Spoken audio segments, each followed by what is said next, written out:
안녕하십니까. 팔공산 조경과 구들장입니다. 구독, 좋아요, 알람 눌러주시면 더 좋은 영상으로 찾아뵙도록 하겠습니다. 따뜻한 아랫목 이불속이 그리워지는 겨울철이 다가왔습니다. 오늘은 황토방에서 생활할 때 필요한 장작, 그 장작의 소모량 얼마나 들어갈까? 방에 불을 뗄 때 필요한 장작은 얼마나 될까? 여기에 대해서 고민해 보기로 하겠습니다. 주택에서 생활하기 위하여 필요한 열량은 과연 얼마나 되며 하루에 소모되는 장작의 필요량은 얼마나 될까요? 저도 개인적으로 궁금하여서 가지고 여기저기를 돌아다니면서 찾아서 정리해 보겠습니다. 우리가 생활하는데 알맞다고 느끼는 방바닥의 온도는 30도에서 35도 정도이며 누워서 잠잘 때 쾌적하다고 느끼는 방바닥의 온도는 20도에서 25도 사이가 된다고 합니다. 그러니까 생활할 때 필요한 방바닥의 온도와 누워서 잠잘 때 필요한 방바닥의 온도가 다르다는 것입니다. 방바닥의 온도가 그렇더라도 실내 공기는 18도 정도를 유지하면 건강이나 경제적인 측면에서 가장 적당할 것으로 생각합니다. 제가 어제 잘 때 바깥에 실내 공기를 18도, 20도와 18도 사이에 유지하고 잤는데 아침에 일어나니까 정말 모처럼 만에 깨어납니다. 그전에는 28도, 30도 이래 25도 이래 유지를 했었는데 그래 해놓으니까 이불을 자꾸 차등게 되더라고요. 그래가지고 이제 어제는 저도 한번 실험적으로 지금까지 알고는 있었지만 해보지는 않았는데 너무 추운 것 같아서 그래서 옷을 좀 단단히 입고 내복을 입고 그 다음에 잠옷을 입고 그 다음에 방바닥 온도를 24도 정도에 맞춰놓고 잤죠. 그래 일나 보니까 아침에 보니까 실내 공기는 18도 정도 되더라고요. 그래서 일나니까 이불도 안 차당기고 이불 속에 그대로 따뜻하게 아침에 개운합니다. 지나치게 높다고 좋은 것은 아니다. 요거를 제가 최근에 다시 한번 느끼는 계기가 됐습니다. 영하 10도의 외부 기온에서 실내 온도 18도를 유지하기 위해서는 시간당 180kcal 제곱미터 아워의 열량이 소모된다고 합니다. 그래서 이것을 기준으로 오늘의 열량을 계산해 보기로 하겠습니다. 시간당 180kcal의 열량이 소모된다면 평당은 약 600kcal가 되겠죠. 하루는 12시간을 기준으로 계산한다면 평당 7200kcal가 자연 손실된다는 계산이 나옵니다.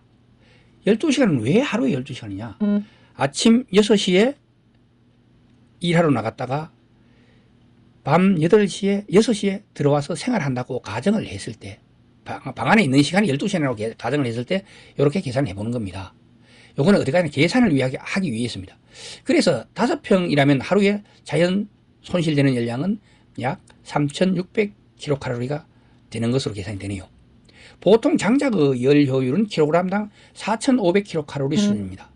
물론 참나무 종류는 4900, 5000kcal까지 되고 버드나무 종류들은 4200, 4400kcal까지 되고 다 달라요. 다르지만 그냥 아무나 장작으로 뗀다고 계산했을 때 4500kcal. 그리고 수분은 15%에서 30%까지 보통 20% 내외를 잡아서 계산을 했을 때 약 2800kcal 정도로 보면 될 것 같아요. 그래서 영하 10도 기후 상태에서 5평의 실내를 온도 18도로 12시간 난방하기 위하여 필요한 장작은 약 13kg이 된다는 계산을 해봅니다. 물론 제가 실제 경험적으로 떼봐도 이 정도밖에 들지 않더라고요. 요거는 이제 보통 주택의 경우다. 재래식 부뚜막 아궁이의 열 효율은 20%에서 30% 정도이고 함실 아궁이는 50%에서 60% 정도라고 합니다. 함실 아궁이가 부뚜막 아궁이보다 열 효율이 2배 가까이 높다고 생각이 됩니다. 그만큼 장작 소모가 줄어든다고 보시면 되겠죠. 이거 부뚜막 아궁이가 태생적으로 열 효율이 함실 아궁이보다 낮을 수밖에 없다. 그것은 두 가지로 설명할 수 있는데 첫 번째는 바로 아궁이 후렁이 위에 솥단지가 걸려 있어요. 이 솥단지는 물을 가득 채워놨어요. 물이 없으면 솥단지는 녹아내려 빵꾸가 나가지고 못 쓰게 되겠죠. 그래서 항상 물을 가득 채워놓고 군불을 떼게 됩니다.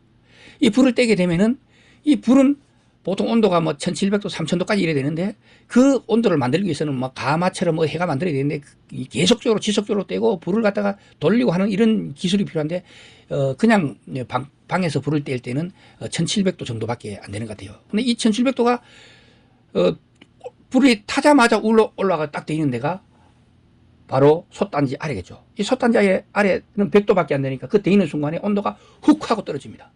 순식간에 1700도가 아니고 올라오자마자 탁 떼가지고 500~600도 상간으로 확 떨어지게 되는 거죠.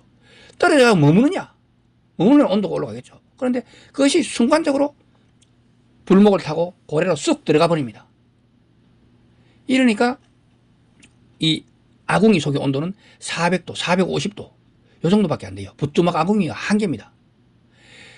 그러니까 이 연소가 100% 완전 연소가 되기 위해서는 장작은 필요한 온도는 약 800도 부근입니다. 그런데 400도, 450도, 500도 선에서 아궁이 속의 온도가 유지되니까 불완전 연소 상태에서 안으로 쭉 밀리 들어간다는 이야기입니다. 그러나 함실 아궁이는 600도에서 800도까지 올릴 수가 있어요. 그러면 완전 연소에 가장 가까이 다가가는 것은 결국 함실 아궁이가 된다는 이야기입니다. 그래서 부뚜막 아궁이는 장작 소모가 많은 태생적으로 그런 구조로 태어났다. 재래식 온도로 열 손실은 부엌에서 손실이 부뚜막 아궁이의 경우 30%, 방골의 외벽에서 20%, 꿀뚝을 통해서 빠져나가는 열량, 그러니까 바깥은 영하 18도인데 빠져나가는 이 연기는 꿀뚝을 통해 빠져나가는 연기가 30도라면 그러면 그 차이만큼 열량이 빠져나가는 거잖아요. 그 열량이 10% 정도. 그리고 불완전 연소 상태에서 일산화탄소 연소 상태에서 연기로 빠져나가는 게 다시 한 10% 정도. 이렇게 제가 대충 감으로 또 경험적으로 살펴봤습니다. 이거는 과학적으로 증명된 건 아니니까 너무 계산적으로 생각할 필요는 없다. 그러나 전체적으로는 부뚜막 아궁이는 70% 정도가 난방에 이용할 수 없고 다른 데로 허비가 된다. 그리고 함실 아궁이의 경우는 절반 또는 절반 이상이 우리가 난방에 사용할 수 있기 때문에 그만큼 효율적이다.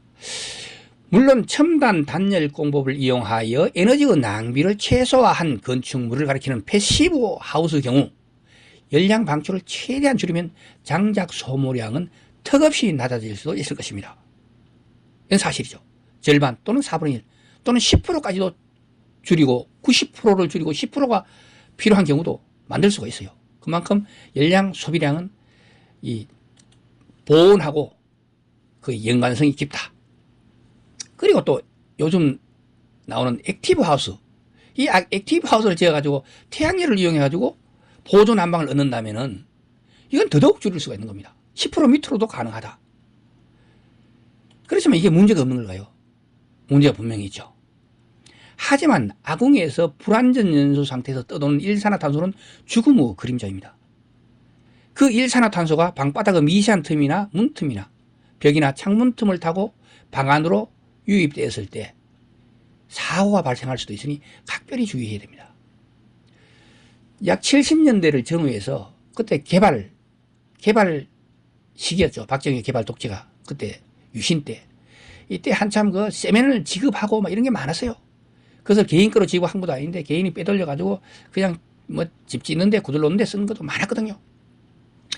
그때 당시에 이 문이 창호지 문에서 요즘 나오는 이런 문으로 바뀌면서 그 열 효율이, 열 관유율이 엄청나게 상승했어요.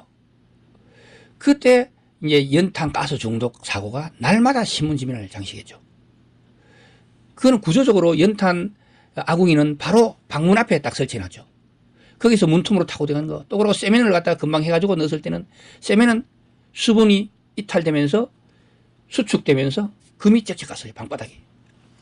그래서 그냥 일산화탄소가 올라와서 이게 이 연탄하고 우리의 장작 아궁이하고 차이에서 근본적으로 하는 게 뭐냐 하면은 연탄은 불을 넣어놔놓고 우리가 방 안에서 생활하지만 아궁이에서는 불을 떼어놔놓고 불이 어느 정도 탄 다음에 불문을 닫고 우리가 방 안에 들어가기 때문에 일산화탄소가 떠도는 방 구들 안에 일산화탄소가 머무는 상태가 하늘과 땅 차이였습니다.